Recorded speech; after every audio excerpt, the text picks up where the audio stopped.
Hi guys, how are you? How is everybody? I am live, all the way live. This is our monthly Q&A session. Yesterday, I was having some technical difficulties with my computer. If you really want to know, I have way too much stuff on my computer, and I don't have enough space. So I had to take time, clear out my space, clear out my cache, all that stuff, just so I can have some space to do another video and all the things. So yeah, pray for me. I need an external hard drive. I need something because this is not gonna work. But I really appreciate you guys. There were a few people that reached out, and we're really looking forward to the Q&A session. And so I'm here, and if you are not on now, make sure you catch the replay. But let me make sure, first of all, that I got some sound. Uno momento, por favor.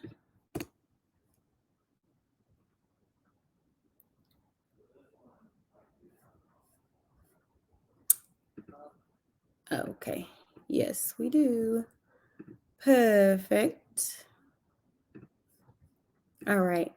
Good deal. So I'm going to go ahead and get started. I have a lot of questions that you guys have asked and things like that. So I'm going to go ahead and get started. And of course, if you're watching this live, type live in the comments. And if you watch this later on the replay, type replay in the comments. For those of you who don't know me or are new to the group, my name is Janae Culpepper, and I help women remove financial shame and smash their financial goals one at a time. So a little bit about me. 7 years ago, I was at my all-time low and sinking in debt. I had very little income coming in, and I managed, with the help of God, to pay off $10,000 worth of debt in the start, and I've paid off a lot more since then. Got my living expenses down to $1,500 a month. Okay, Facebook was doing some weird. $1,500 a month. I saved so I can go into full time in business, and I've also worked in the leasing agent. As a leasing agent, I worked as a real estate agent. I was in the banking industry. I worked in the credit industry, and I've been coaching for over 5 years now. So I have a lot of knowledge in many different areas, which is why I'm able to serve my clients so well. Hey, Lasunda, I see you, girl. How you doing? How you doing? How you doing? All right. All right. Good deal. So for on Fridays, I typically take Fridays as like a self-care day. And for those of you who know, I am getting married in 8 days. So I'm looking a little crazy. I got one hand painted, the other hand looking crazy. But I'm just really excited that we are to the finish line. For those of you who are married and who know what it is to plan a wedding, you know and understand what I'm going through. You know and understand. So, all right, so let's go ahead and get started. So I'm gonna pull up some of these questions. And before we get started, I know I have mentioned it so many times, but I have a financial breakthrough roadmap that I created for those people who are having a really hard time paying off debt. And Lasunda, I need to ask you: did you download the guide yet? Did you go through it? Did you see it? But I created that for people who struggle with debt and have thousands of dollars in debt, and you just feel like you are kind of drowning, right? You don't know where to start. And it's very important in your financial journey that you have some type of guide to help you. When I started on my financial journey, I had a guide, and I didn't you can't necessarily take everything all at once, but it helped me from a point to get from point A to point B. Okay. So So it's just really good. It's very good. It's free. It's a free guide. And so go ahead and download it. It's www.financialbreakthroughroadmap.com, financialbreakthroughroadmap.com. And I think I have it on here. There you go. Financialbreakthroughroadmap.com. Grab the roadmap. You guys, let me tell you, you need a guide. You need something that's going to help you get from point A to point B. It's very hard to figure all of this out on your own. You need assistance. You need someone who can kind of be a sounding board. You need something to follow. So take advantage of the tools so that you can really get the help that you need. Okay. Okay, Lasunda. I hear you. I hear you. I hear you. You say you're going to call me. Okay, call me, girl. Call me. Okay. Good deal. I got like messages coming through, y'all. Let me stay focused. Let me find these questions. Let me find these questions. Okay. All right. So also, if you have any questions, make sure you drop them in the chat. If you have questions, drop them in the chat. Okay, listen, I'm glad you did that one. I want to hear about it. So yeah, definitely call me so you can give me the rundown on how it went and we can see kind of what you need now moving forward. All right, y'all. If y'all ready for some questions, type of one in the comments. If you are ready to hear the questions, type of one in the comment. I have a lot. I'm only going to go over a couple. Some of these are like, y'all asking like 3 questions in one. So I'm going to just answer what I can answer. Some of these things I will have to show you. It's easier to show than to tell. So I'll try to do that. So question number 1 is that I got from y'all is, should I continue paying my tithes even though I am paying off debt? Should I continue paying off tithes even though I am paying off debt? So short answer, right? And this, I love talking about tithes because it's one of those number one principles that really show your discipline and show your faith and your trust in God, right? If you want to see what you're attached to, give that money away and you're going to see what you're attached to. You're going to see what you trust, right? So my answer, of course, is yes, you want to continue to pay your tithes even though you're paying off debt. And here's the reason. Because Malachi 3:10, I'm sure you guys all know it. It's like one of the major tithing scriptures. In the scripture, it says, test me in this, right? He's saying, give your tithes to the storehouse, test me in this. And so you want to make sure that you are acting in faith, even though you're paying off debt, right? And you also want to make sure that you are not putting yourself in full control, right? Because when you pay off your debt, when you pay your tithes, that's your protection. That is your protection. And so when the principle of paying off tithes is basically a protection principle, he says, test me in this. I want to make sure that I don't. And I also have a training on this as well. Let me pull it up. I'm not a fan of making up my own scriptures. But it says, bring all the tithes into the storehouse, that there may be meat in my house. And let me not read the crazy version. I can't pronounce these words. Test me in this, says the Lord Almighty, and see that I will not throw open a floodgate of heaven and pour you out so much blessing that you will not have room enough to receive, right? So when you're paying off your tithes, it's not for the church, it's not for anything. It's for God to continuously bless you, to continuously open the floodgates of heaven, to pour you out so much that there will not be room enough to receive it. So let's say you stop paying your tithes, right? You want to continue to be blessed. You want to continue to receive and get all of that you can get from God, and his principles just help you to walk in order, right? He says, hey, you've been faithful for this with this little bit. You've been paying off your debt. You've also been paying your tithes. I'm going to bless you so you can do even more. It's a stewardship principle.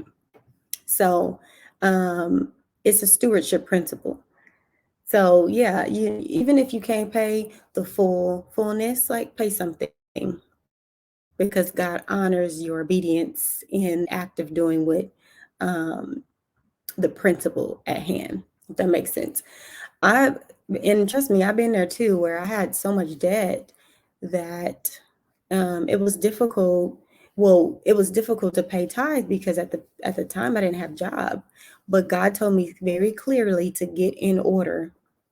And he, when he told me to get in order, what I heard him saying was, get your finances in order, get a job so that you can be able to steward the principles that that help you to receive your blessings, right?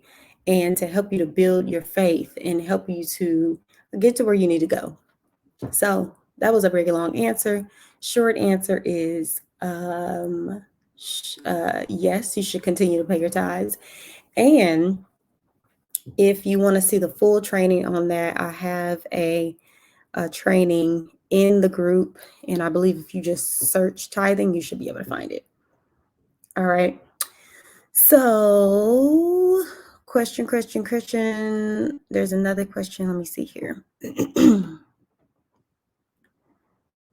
Question number 2 says, how do I start getting ahead of expenses that get lost in the sauce? How do I get ahead of expenses that get lost in the sauce? So, you guys know me by now. You know that I'm a planner, right? I feel like the best planner wins, especially when it comes to finances and stewarding and managing your finances. So I want to show you something because for me, it's easier to show than to tell. But basically, in order to start getting ahead of expenses that get lost, or you feel like, man, you had this annual payment come up and you completely forgot about it, it's just simply keeping track, right? Simply keeping track. And when I work with my clients, one thing that I do is I help them write everything out and keep track. So I'm gonna try to show you.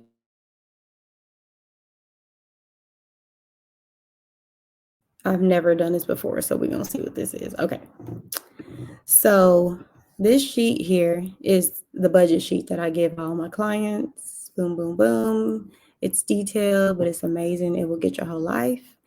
But this space right here, I give them, and what they do is they make note of expenses that come out annually, biannually, or quarterly. So basically, they house a location for those expenses that they may forget about. And so even in my own budget, I have things like I have a credit card that has an annual fee on it because those annual fee credit cards give you a lot more bang for your buck. So right here, I may put credit card. It's a $95 expense, and then I don't necessarily put the full date, just kind of having a ballpark of the month that it comes out, and it comes out in November. So whenever I add something like that, I try to keep track of it and put it here on the sheet like that, and that's how I keep track. Excuse me. That's the best way. That's the best way because clearly, if you don't budget on a regular basis, you're going to miss things, right? And I know I've said thousands of times, everything goes in a budget. Everything goes in a budget because it's a plan for the future. It's a plan for now. It's a plan for now to help you get to future goals. It's a centerpiece of everything. Okay. Awesome. Let's see what else. So another question that I got, I'm gonna answer maybe 2 more questions. And then if you guys have other questions, please drop them in the chat. If you got questions, drop them in the chat. And that way I can address them for you.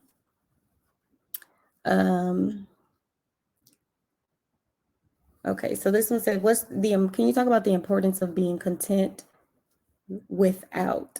I don't like to say without because not spending poorly is such a gain, but how do I learn to feel proud in the transition before I see the gain? So the question is, how do I learn to feel proud in the transition of basically denying yourself, telling yourself no to things that you probably is not the focus at the time. And so, look, working on your finances is difficult, and sometimes you can, because you're in a season where you are so focused on one thing that you may not be able to go to the nail shop every 2 weeks like you used to, right? And the thing is, nobody likes to really tell themselves no, but what helps is to understanding what the end goal is, right? So understanding the end goal is going to help you in constantly reminding yourself of what you will be able to do once you are done paying down this debt, once you make this amount of income that you're making. Like, you have to constantly be looking at the end result. So visuals help a lot. So if you have your debt goal and you have it written out with a date that you want to pay it off by, and each month you kind of have a point of reference to keep you on track, to keep you focused on the end goal. Like, you have to be laser focused, right? And the way that, because I'm such a like goal oriented person, what keeps me motivated is seeing myself hit the goal. Like the fact that when I was paying off debt, I want to say I was paying about $500 a month or more. And the fact that I was going to be able to have that money in my pocket free and I didn't have to do anything else with it was motivation. And that helped me to just feel proud about what I was doing, because I wasn't doing a little bit here and then paying off a little debt over here and then not seeing any progress. I was seeing real progress. And I feel like a lot of times when we don't feel proud in the process is because we kind of jumping back and forth, right? We like, I'm gonna put a little bit on this bill today and I'm gonna put a little bit over here, and you never really seeing real progress. And so that makes our emotions feel a certain way. Money is very emotional, right? And so that's why I'm big on behaviors and all of that and helping us create the right behaviors. And then I also want to acknowledge, because in the question she said, how do I feel proud in the transition before I see the gain, right? The thing is, it's a perspective shift. You're gaining right now. Everything that you're doing, you in gain season. My fiance, we both like to work out, but he's always talking about gains, eating a lot so that he could gain more weight. You're gaining right now. So it's a perspective shift. Is what you are doing right now not going to help you gain in the future?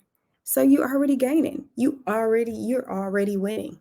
You just have to understand that in your mind, that you already winning. The problem is there's people around you that may not be operating in the same space and mindset that you're in, and they kind of make you feel bad about paying attention to your goals, paying attention to your budget, paying attention to what you want in the future.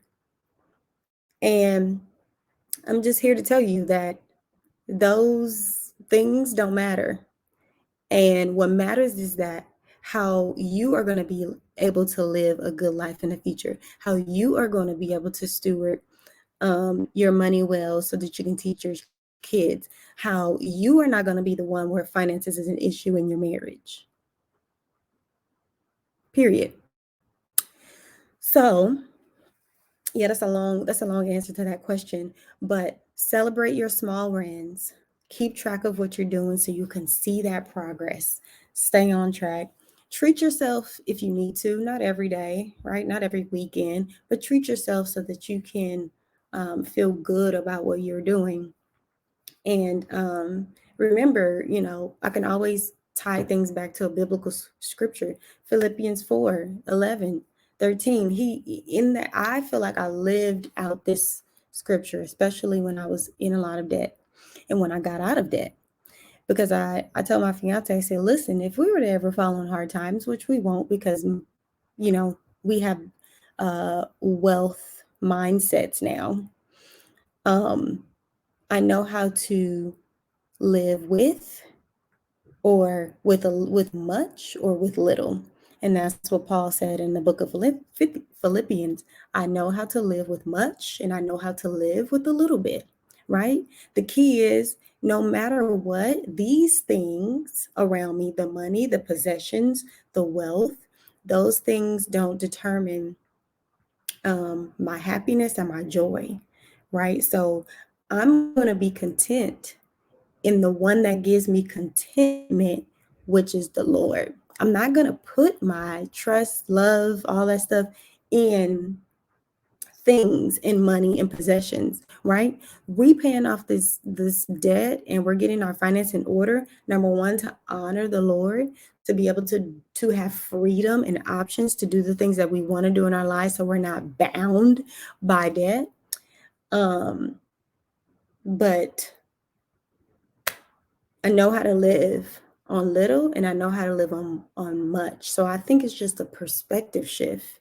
Everything finances is a perspective shift, right? We have to say no to our feelings and say yes to the facts, and say yes to the word, the facts that are in the word.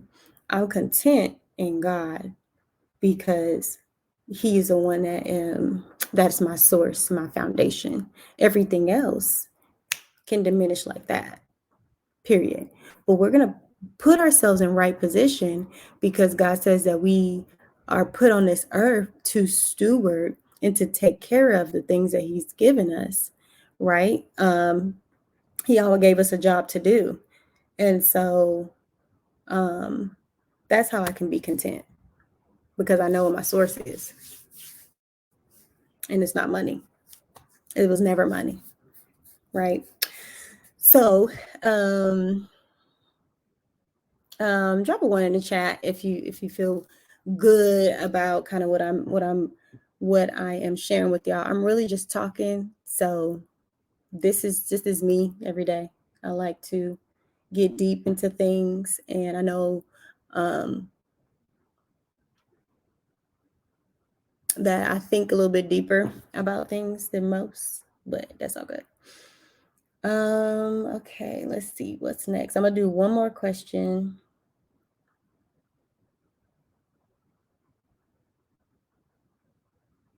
I'm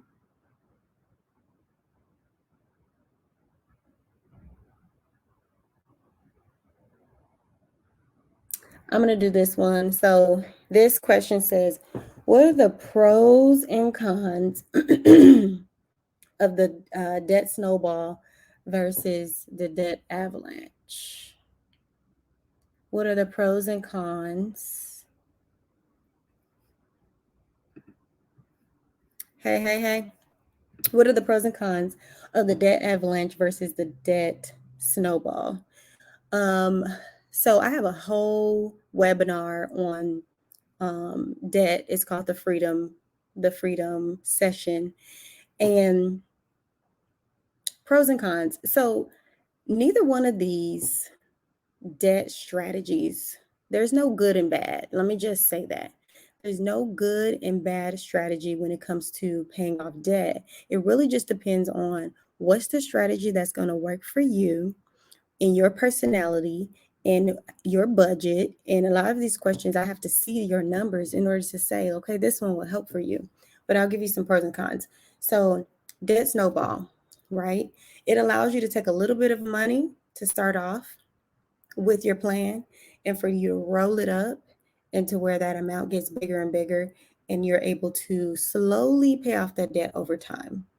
The good thing, the pro about a debt snowball, is that it is very good on your emotions. So it helps you emotionally when you're paying off debt, because you get to see wins, small wins early, and those small wins turn into big wins, because small consistent steps done over time help you reach a goal.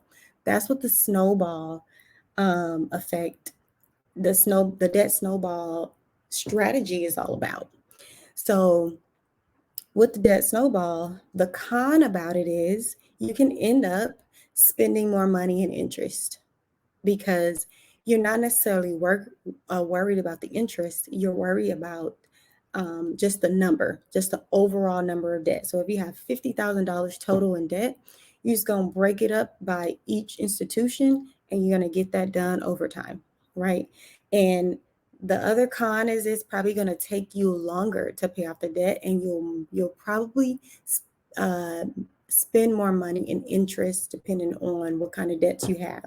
Loans that have like a super high interest rates, cars that have a super high interest rate, things like that. So pros is good on your emotional well-being to help you make small wins and things like that.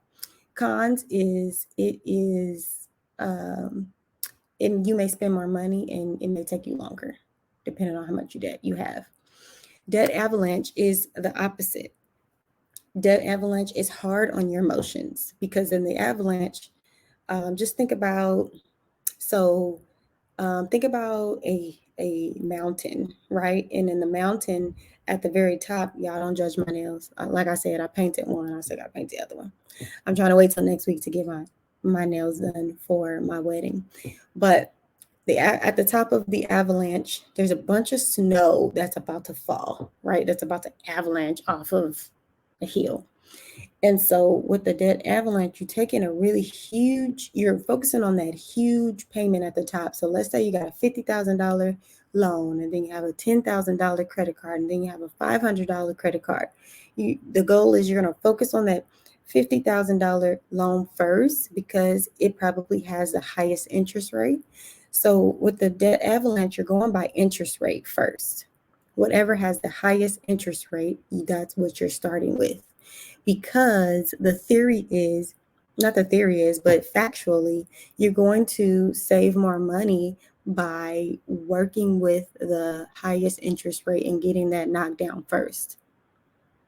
So theoretically, you're going to save more money, and you will most likely, you may pay it off faster as well, because you're putting a lot more money on that big loan and you're chunking it up. Now, the con is it is very hard on your emotions. You're not going to get those quick wins, right? Unless you make a lot of money, or you have some type of investment somewhere you can pull from and put in another in that place.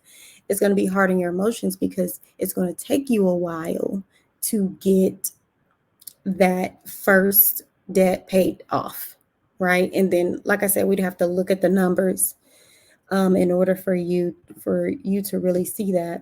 But I'm going to give you an example too. Let me pull this up. All in one. Oops, not there. Give me 1 second. I'm going to pull it up for y'all so you can see what I'm talking about.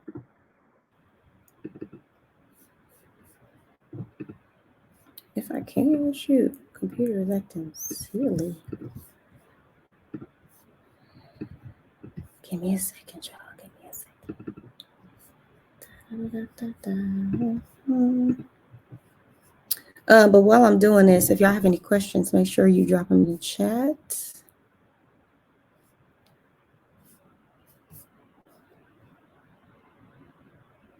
Sheets. Okay.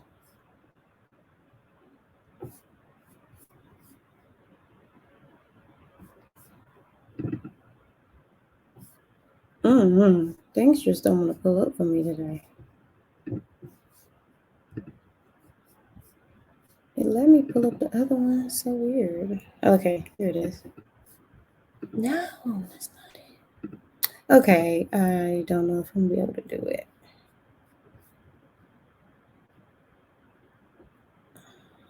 Yeah, I don't know if I'm gonna be able to do it right now. It's not coming up, but I was trying to give you an example of what I was saying, but that's it basically. Those are the major pros and cons of the debt snowball versus the debt avalanche. I also have another debt payoff method that I use personally with my clients when they get to a certain point in their debt. It's called the challenge method, and I go over it um, in my freedom session that I did last year.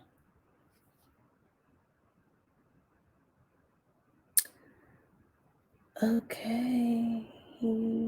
And then last question, and then go. I'm going to close the room down. It says, can you talk about the preparation that you took in buying a house and the importance of a FICO score? So those are two different questions. I'm going to talk about one. Can you talk about the preparation that you took in buying a house? So the preparation really started years and years and years ago. So getting in a position to get my debt down, because what they're going to look at when you go to buy a house is your debt to income ratio. How much are you bringing in versus how much debt do you have, because they're trying to figure out how much, if you can pay them or not. So the very first step, of course, is getting that in order. And a lot of times when you get your debt in order, then that also starts to level out your credit. So those two are one and the same. And today I'm actually, I know I've told y'all about my credit toolkit, but I'm going to go ahead and release it to y'all today. The credit toolkit is basically going to teach you about every single component about your credit score, your credit report. It's going to teach you about every single component. And I created it because I realized that people don't understand credit, right? And of course, I understand it because I've worked in the credit industry for 5 years. I also have done a lot of work on my credit myself, and I've helped my clients get their credit scores up to 700, 700 plus. And so the credit toolkit is going to teach you about each individual component of your credit report, how your score is derived, and everything. It's a 6-part series, and I'll also go over the credit report and walk you through how to read it, how to understand it. And there's tons of other bonuses on there as well. So I'm gonna drop the link in the chat so that y'all can grab it.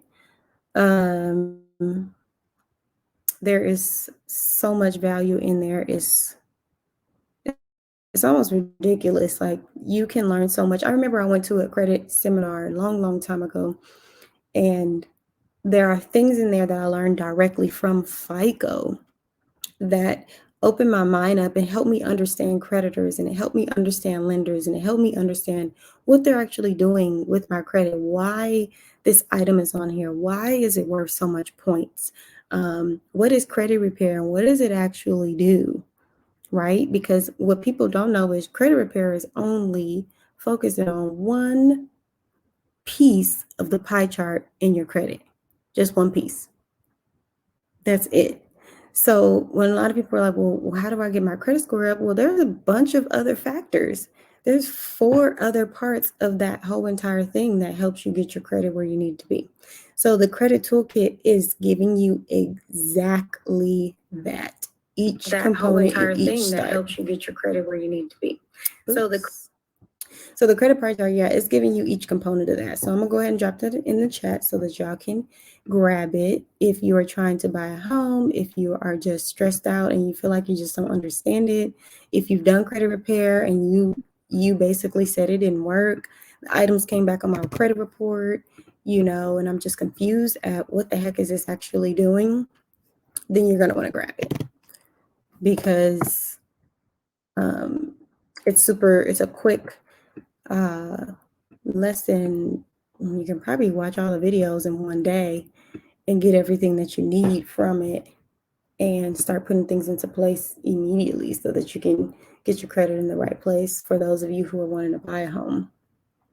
So, all right, guys, I stayed on here for longer than what I thought it was, but for those of you who have questions, you can still drop them in the chat and I can answer them. I'm only doing this Q&A once a quarter because my time is spread thin. So I want to make sure that I give y'all support and answer questions that you have. So I'll be on here next quarter. Let's see. It'll probably be either in October or November that we'll have our next Q&A. I was also thinking about doing something